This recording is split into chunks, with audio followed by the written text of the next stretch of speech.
যার একটা মেয়ে তার জন্য একটা জান্নাত।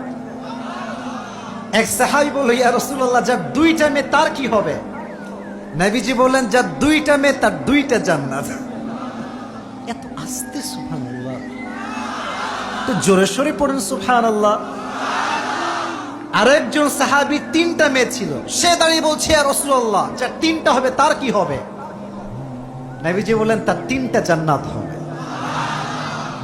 এবার একজন ভাই দাঁড়াইছে, ভাই কি দাঁড়াইছে, বলছে, ইয়া রাসূলুল্লাহ, বাপের জন্য তিনটা জান্নাত এটা বুঝতে পারলাম, ভাইয়ের জন্য কি হবে?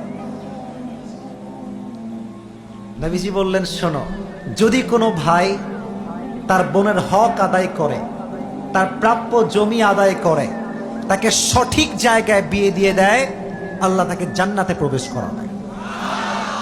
এজন্য যাদের ভাই আপনারা আছেন, ভাইয়েরা আমার, বোনকে ভালোবাসার দরকারটা আছে না নাই? আমারও একটা বোন আছে, আপনারা জানেন সবাই। আপনাদের বাসাতে মেয়ে আছে কার কার? মেয়ে আছে কার কার? আচ্ছা, এবার হাত নামান। বাসায় বোন আছে কার কার? হাত তোলেন। এতজনের বোন আছে, মাশাআল্লাহ।